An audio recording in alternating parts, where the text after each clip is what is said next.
बिस्मिल्लाहिर्रहमानिर्रहीम। I am doctor Mohammad Awais Sidhu. I am a veterinary doctor. तो जो आज का टॉपिक है डिस्कशन का वो हम 10 रूल्स जो गोल्डन रूल्स हैं एक डेयरी वेटरनेरियन के लिए, डेयरी काउज़ के लिए, एक डेयरी फार्म के लिए। तो काउज़ के लिए जो हम 10 रूल्स हैं वो 1 बाय 1 डिस्कस करेंगे। एक काउ वो एक रूमिनेंट है, तो रूमिनेंट की जो डाइट का मेन पार्ट होता है वो ग्रासेस होता है। तो अगर एनिमल्स ग्रासेस खाते हैं तो उसकी वजह से वो रूमिनेशन करते हैं, तो रूमिनेशन की वजह से डाइजेशन होती है, तो उनकी जो बॉडी को जो न्यूट्रिशन की एसिमिलेशन होती है तो उसकी वजह से वो अपनी एक्टिविटी परफॉर्म करते हैं। तो अगर एक काउ रूमिनेट नहीं करती, उसको हम रफेजेस या ग्रासेस प्रोवाइड नहीं करते, तो रूमिनेशन की एब्सेंस की वजह से एक काउ की डेथ हो जाती है। तो उस हवाले से हम उसकी सारी डाइट के हवाले से, उसकी वेलफेयर के हवाले से हम सारे जो 10 पॉइंट्स हैं, जो 10 गोल्डन रूल्स हैं जो एक डेयरी वेटरनेरियन को पता होना चाहिए काऊ की वेलफेयर के लिए, वो हम 1 बाय 1 सारा इसमें डिस्कस करेंगे। जो रूल नंबर 1 आ गया, रूल नंबर 1 में हम डिस्कस करेंगे कि एक काऊ है, उसकी जो नीड होती है वो डिपेंड करती है डिफरेंट फैक्टर्स के ऊपर।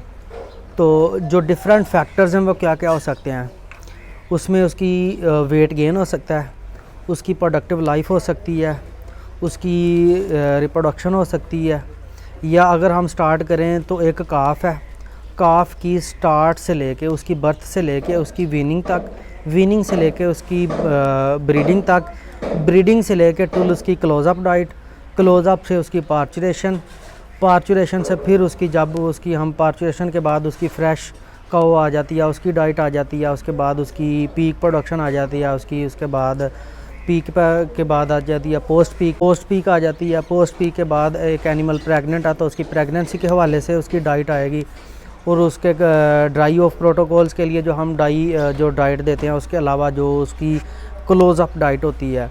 तो ये सारे डिफरेंट फैक्टर्स हैं, उसके हिसाब से एक काऊ या एक काफ उसकी जो डाइट है वो डिपेंड करती है सेवरल फैक्टर्स के ऊपर। तो इन सेवरल फैक्टर्स के अकॉर्डिंग ही हम उनको उसकी डाइट देते हैं, जो एक बैलेंस डाइट होती है। रूल नंबर 2 में ये है कि एक काऊ की जो डाइट हम उसको दे रहे हैं उसको हमने अब्रप्टली चेंज नहीं करना। क्यों? क्योंकि जो रिमिनल माइक्रोफ्लोरा होते हैं, रिमिनल माइक्रोफ्लोरा अडाप्ट होते हैं, जो उसको हम डाइट दे रहे होते हैं, तो उसके हिसाब से उसकी डाइजेशन होती है। तो अगर हम एक काऊ की डाइट को अब्रप्टली चेंज कर देते हैं तो उसका जो रिमिनल माइक्रोफ्लोरा वो डिस्टर्ब होता है। तो रिमिनल माइक्रोफ्लोरा जब डिस्टर्ब होगा तो उसकी जो रिमन की डाइजेशन है वो भी डिस्टर्ब होगी, तो उसमें फिर एसिडोसिस के भी मसले आ सकते हैं, उसके अलावा इनडाइजेशन के भी मसले आ सकते हैं। तो रिमिनल जो एक एक्टिविटी है वो डिस्टर्ब हो जाती है due to sudden change of diet of ruminants, क्योंकि जो माइक्रोफ्लोरा होता है वो अडाप्टेड नहीं होता न्यू डाइट के। तो उसको हम ट्रांजिशन में स्लोली कोई 10-15 दिन के बाद जो भी हम चीज़ चेंज करना चाह रहे हैं तो उसको हमने स्लोली करनी है। अगर हम उसको अब्रप्टली कर देते हैं तो उसकी वजह से रिमिनल माइक्रोफ्लोरा डिस्टर्ब होगा। अगर रिमिनल माइक्रोफ्लोरा डिस्टर्ब हो गया तो उसकी जो डाइजेशन है वो भी डिस्टर्ब हो जाएगी, उसमें फिर सेकेंडरी कॉम्प्लिकेशंस आएंगी, उसमें एसिडोसिस हो जाती है, रिमिनल एसिडोसिस या रिमिनल इनडाइजेशन भी हो सकती है इसकी वजह से। तो हमने किसी भी काऊ की डाइट को अब्रप्टली चेंज नहीं करना, उसको हमने स्टेप बाय स्टेप कोई भी न्यू चीज़ अगर हम उसमें एडिशन करना चाह रहे हैं तो हमने उसको ट्रांजिशन से लेके जाना, अडॉप्टेशन पीरियड से। जी, रूल नंबर 3 आ गया कि select good quality feed components. जो एक काऊ की नीड है उसकी रिमन के हिसाब से, उसकी रिमन की कैपेसिटी के हिसाब से, उसकी प्रोडक्शन के हिसाब से, उसकी अगर हम ब्रीडिंग करें तो अगर हम उसकी बात कर रहे हैं ब्रीडिंग के हवाले से, तो उसकी जो नीड है एक काऊ की, तो उसको हमने जो न्यूट्रिएंट्स देने हैं, जो हमने उसको फीड के कंपोनेंट्स देने हैं, वो हमने अच्छी क्वालिटी के सिलेक्ट करने हैं। अगर हम उसको अच्छी क्वालिटी के फीड इंग्रेडिएंट्स, फीड कंपोनेंट्स देते हैं तो उसकी वजह से जो काऊ है वो हमें अच्छी ही आउटपुट देगी इन फॉर्म ऑफ, अगर हम बात करते हैं उसकी प्रोडक्शन के या उसके वेट गेन के। तो उस हिसाब से हमने किसी भी काऊ को जो अच्छी क्वालिटी के इंग्रेडिएंट्स, उसको कंपोनेंट्स, उसके फीड जितने भी कंपोनेंट्स हैं उसमें फोरेजेस आ जाते हैं, रफेजेस आ जाते हैं, उसके कंसनट्रेट्स आ जाते हैं, उसके ट्रेस मिनरल्स आ जाते हैं, वाइटामिन्स आ जाते हैं, मिनरल्स आ जाते हैं, एक्सेट्रा जितने भी एडिटिव्स हैं वो हमने अच्छी क्वालिटी के डालने हैं, ताकि अगर हम उसको अच्छी इनपुट्स देंगे तो ताकि वो हमें अच्छी output they in form of weight gain या प्रोडक्शन। तो आ गया रूल नंबर 4। रूल नंबर 4 में क्या है कि एक काऊ को हमने राइट न्यूट्रिएंट्स प्रोवाइड करने हैं। ये की है, हमने एक काऊ को राइट न्यूट्रिएंट्स प्रोवाइड करने हैं। उसमें क्या क्या आ जाते हैं? उसमें आ जाते हैं उसकी फोरेजेस आ जाते हैं, रफेजेस आ जाते हैं, उसमें वाटर आ जाता है, उसमें कंसनट्रेट्स आ जाते हैं, उसमें मिनरल्स आ जाते हैं, उसमें वाइटामिन्स आ जाते हैं और एट्सेट्रा जो भी एडिटिव्स हम डाल रहे हैं वो हमने राइट न्यूट्रिएंट्स हम उनको डालेंगे तो वो हमारे लिए की सक्सेस है। जो हम उसको राइट न्यूट्रिएंट्स दे रहे हैं तो हमने उनको एटलीस्ट 2 प्रपोर्शंस में, अगर हम 24 आवर्स में उनको एक डाइट मतलब उनकी एक रेसिपी उनकी बना रहे हैं टोटल मिक्स राशन की, जो हम उसको टोटल मिक्स राशन दे रहे हैं, जो उसकी पूरी एक डे की डाइट है, उसको हमने एक ही टाइम नहीं डाल देना। उसको हमने कोशिश करनी है कि एटलीस्ट 2 टाइम्स उसके 2 प्रपोर्शंस बनाएं, 2 उसकी डिवीजन्स बनाएं। तो उस हिसाब से हमने उसको मतलब एटलीस्ट 2 प्रपोर्शंस होने चाहिए। उसकी जो 24 आवर्स की एक डाइट है उसमें जो भी हम दे रहे हैं उसमें forages, roughages, additives, vitamins, minerals, trace minerals etcetera जो भी हम उसको दे रहे हैं उसकी जो डाइट का पार्ट है तो वो हमने उसको एटलीस्ट 2 प्रपोर्शंस में डिवाइड करके देना है एक दिन में। रूल नंबर 5 में ये है कि हमने काउस को क्लीन वाटर प्रोवाइड करना है। Clean and fresh water, clean and fresh water हमने उनको प्रोवाइड करना और प्रोवाइड करना एट लिमिटम 24 आवर्स के लिए। फ्रीली एनिमल जिधर भी जाके अपना जो वाटर उसने कंज्यूम करना वो वाटर कंज्यूम करे और फ्रीली मतलब 24 आवर अवेलेबिलिटी होनी चाहिए फ्रेश वाटर की और क्लीन वाटर की। और जो टम्परेचर है वाटर का वो तकरीबन एटलीस्ट 25 डिग्री सेंटीग्रेड होना चाहिए, ना इसे कम होना चाहिए ना इसे ज़्यादा होना चाहिए। जो हम रूम टेम्परेचर के ऊपर लेते हैं, रूम टेम्परेचर वाला पानी इनको प्रोवाइड हमने करना है, फ्रेश एंड क्लीन वाटर। जो रूल नंबर 6 है ये बहुत ज़्यादा इंपॉर्टेंट है अगर देखा जाए तो। उसमें क्या है कि एक बैलेंस डाइट, अगर हम बैलेंस डाइट एक काऊ को नहीं देते तो उसमें डिफरेंट मेटाबॉलिक डिसऑर्डर्स आ सकते हैं। उसमें हम प्रॉपर उसकी जो अगर बात की जाए आउटपुट इन फॉर्म ऑफ अगर देखा जाए वेट गेन या प्रोडक्शन या उसकी ब्रीडिंग के हवाले से बात की जाए तो अगर हम उसको बैलेंस डाइट नहीं देते तो उसकी हेल्थ भी कंप्रोमाइज़ होगी, उसकी जो प्रोडक्टिव लाइफ है वो भी डिस्टर्ब होगी। तो हमने एक काऊ को बैलेंस राशन देना है। तो बैलेंस्ड राशन में क्या क्या हो सकता है? उसमें उसके जो फोरेजेस होते हैं, उसमें रफेजेस, कंसनट्रेट्स जो हम एज अ प्रोटीन और एनर्जी सोर्स लेते हैं, कंसनट्रेट्स, उसके अलावा उसमें वाइटामिन्स आ जाते हैं, मिनरल्स आ जाते हैं, ट्रेस मिनरल्स आ जाते हैं। ये चीज़ें एक बैलेंस राशन बनाती हैं सारी चीज़ें मिलके। तो अगर हम बात करें बैलेंस राशन में फोरेज टू कंसनट्रेट रेशो की, वो हम मोस्टली जो एक रूल है वो 60-40 रेशो हम रखते हैं। 60-40 रेशो में हम क्या करते हैं कि 60% उसमें फोरेजेस रखते हैं और 40% कंसनट्रेट्स रखते हैं।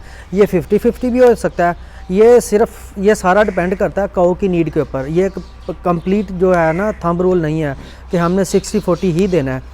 ये काऊ की नीड्स के ऊपर भी डिपेंड करता है कि उसको हम चेंज कर सकते हैं। दूसरा, एटलीस्ट हमने 70% फोरेजेस देना है, मतलब 75% का नहीं कर देना। कम से कम अगर फोरेज की बात करें तो हमने 70% तक देने जो उसको फोरेजेस दे रहे हैं। और दूसरे लेग्यूमिनस प्लांट्स हैं या लेग्यूमिनस फोरेजेस हैं, वो हमने उनका जो पोर्शन है वो तकरीबन एटलीस्ट हमने 30% रखना डाइट का। मतलब जो लेग्यूमिनस प्लांट्स हैं, अगर हम लेग्यूमिनस प्लांट्स का जो पोर्शन है वो 30% से ज़्यादा करते हैं तो उसमें फिर जो टिम्पनी ब्लॉट के केसेस आ जाते हैं अगर हम उसको 30% से एक्सीड करते हैं।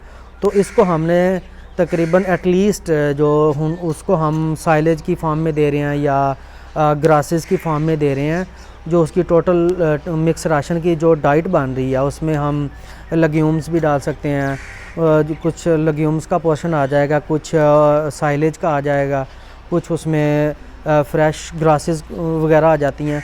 तो उनका पोर्शन हमने एटलीस्ट 70% से मतलब 70% तक रखना है, उससे ज़्यादा एक्सीड नहीं करना। कम हम कर सकते हैं, 60% तक कर सकते हैं, 50% तक भी हम कर सकते हैं, वो डिपेंड करता है एक काऊ की नीड के ऊपर। अच्छा, अब हम बात करते हैं रूल नंबर 7 की। रूल नंबर 7 में आ जाता है कि हमने जो उसकी डाइट हम दे रहे हैं, जो पहले मैंने रूल नंबर 6 में बताया कि हम फोरेज टू कंसनट्रेट रखते हैं। जो कंसनट्रेट्स हमने उसको सप्लीमेंट करने हैं, वो उसकी एनर्जी और उसकी प्रोटीन की रिक्वायरमेंट को पूरा करते हैं। हमने उसको कंसनट्रेट सप्लीमेंट करने हैं जो उसकी एनर्जी और उसकी प्रोटीन की रिक्वायरमेंट को पूरा करते हैं। तो हम मोस्टली जो कंसनट्रेट्स हम लेते हैं वो हम एग्रो इंडस्ट्रियल वेस्ट या एग्रो इंडस्ट्रियल बाई प्रोडक्ट्स होते हैं, तो उसको हम यूज़ करके एक इकोनॉमिकल तरीके से हम उनको यूज़ करते हैं। एक तो फार्म के लिए इकोनॉमिकल होता है, जो बाई प्रोडक्ट्स होते हैं एग्रो इंडस्ट्रियल बाई प्रोडक्ट्स, तो उसको हम यूज़ करते हैं एज एन एनर्जी सोर्स और प्रोटीन सोर्स जो कंसनट्रेट्स होते हैं। तो उसमें आ जाते हैं जैसे कि सोयाबीन मील आ जाता है, कनोला मील आ जाता है, उसमें वीट ब्रेन आ जाता है। एग्रो इंडस्ट्रियल बाई प्रोडक्ट्स हैं, ये हम उसको एज आ कंसनट्रेट सोर्स उसकी डाइट में शामिल करते हैं, जो उसकी प्रोटीन और उसकी एनर्जी की वैल्यू को पूरा करते हैं। अच्छा, अब हम बात करते हैं रूल नंबर 8 की। ये भी बहुत ज़्यादा इंपॉर्टेंट है। तो इम्पोर्टेंट इस वाले से है कि कुछ लोग ऐसे करते हैं कि जो कंसनट्रेट फीड होती है, जो हम इन सिंपल वर्ड्स हम उसको वंडा कहते हैं कंसनट्रेट्स, तो वो हमने अलहदा नहीं डालना, मतलब ऐ सच नहीं डाल देना। अगर हम उसको ऐ सच डाल देते हैं, अगर रिमन एम्प्टी है, तो एक तो ये होगा कि वो मतलब हाईली डाइजेस्टिबल होता है, तो उसके हाईली डाइजेस्टिबिलिटी की वजह से एसिडोसिस होगी, एसिडोसिस की वजह से रिमन के जो माइक्रोफ्लोरा वो भी डिस्टर्ब होगा। तो हमने कोई भी कंसनट्रेट फीड ऐसा सच नहीं डाल देनी जबकि एक काऊ का जो रेमन है वो एम्प्टी होगा। बाज़ का तो लोग ऐसे करते हैं कि जो वंडा होता है वो बिल्कुल ऐसे डाल देते हैं एनिमल को।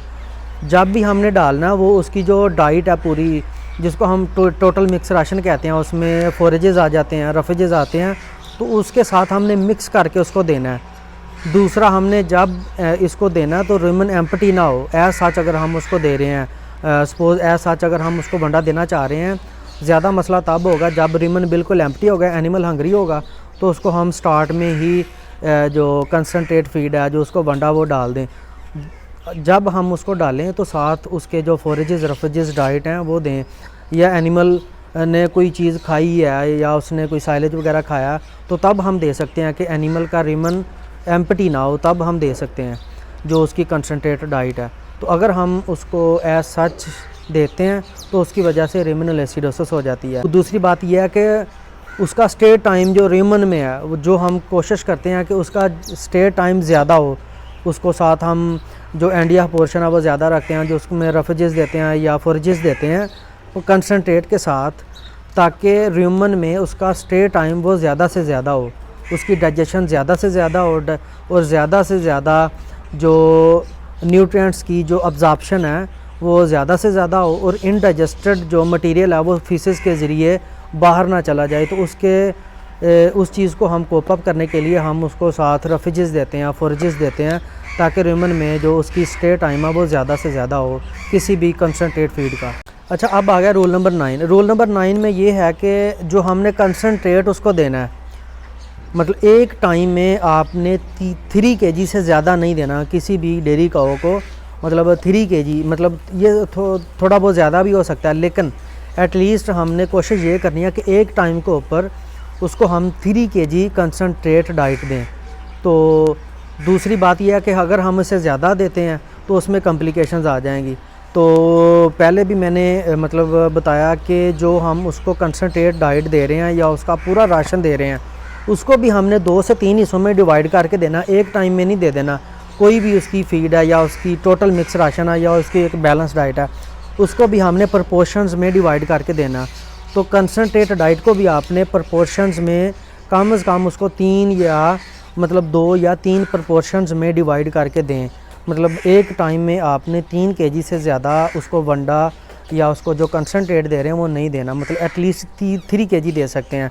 और दूसरी बात कि एक काऊ की रिक्वायरमेंट के हिसाब से अगर देखा जाए तो वो मतलब आपने मतलब उसमें थोड़ा बहुत ज़्यादा भी हो सकता है, लेकिन एक काऊ को एक डे में मतलब 24 आवर की डाइट में आपने 12 kg से ज़्यादा कंसनट्रेट नहीं देना एक दिन में। मतलब एक तो आपने देना कि एक टाइम में 3 kg से ज़्यादा नहीं देना, दूसरा पूरे डे में मतलब 12 kg से ज़्यादा कंसनट्रेट किसी भी काऊ को नहीं देना। अच्छा, अब आ जाता है रूल नंबर 10 जो लास्ट रूल है। और ये जितने भी हमने रूल्स पहले पढ़े हैं ये सारा उनका मजमूआ हम कह सकते हैं कि रूल नंबर 10 है। उसको हमने कंटिन्यूस एक्सेस देनी है, किसी भी काऊ को कंटिन्यूस एक्सेस देनी है। हमारे पास एक डेयरी काऊ है सपोज़, उसको हमने कंटिन्यूस एक्सेस देनी है, palatable feed, good quality feed, good quality nutrients और एट लिपिडम water availability for 24 hours. 24 hours के लिए उसको हमने वाटर प्रोवाइड करना है, क्लीन एंड फ्रेश वाटर, और उसको हमने पैलेटेबल डाइट देनी है, ऐसी डाइट जो मतलब अच्छी हो, एनिमल ज़्यादा से ज़्यादा खाए। तो ये हमने उसको देनी है ताकि एनिमल की हेल्थ भी अच्छी हो, वो परफॉर्म भी अच्छा करे इन फॉर्म ऑफ, अगर ग्रोथ की बात करते हैं वेट गेन के हिसाब से उसका वेट गेन भी अच्छा है। दूसरा अगर मिल्किंग का हुआ तो वो मतलब उसकी जो प्रोडक्टिव लाइफ है, उसकी जो प्रोडक्शन है वो भी हमें अच्छी मिले। अगर हम उसको बैलेंस डाइट, पैलेटेबल डाइट और गुड उसकी जो डाइट है, उसको अच्छा क्लीन वाटर हम दे रहे हैं, तो उसके हवाले से, उसके बदले से हमें उसकी जो प्रोडक्शन अच्छी मिलेगी, उसकी हेल्थ अच्छी होगी, उसकी ब्रीडिंग अच्छी होगी, एनिमल टाइम के ऊपर प्रेग्नेंट होगा, जल्दी प्रेग्नेंट होगा, उसकी जो ग्रोथ रेट है काव्स की वो भी ज़्यादा होगी। तो अगर हम ये रूल्स फॉलो करते हैं तो एक काऊ की वेलफेयर के हवाले से देखा जाए, उसकी जो हेल्थ के हवाले से देखा जाए, तो ये हमें मतलब पॉजिटिव आउटपुट मिलेगी अगर हम उनको फॉलो करवा देते हैं ये 10 रूल्स को। Thank you.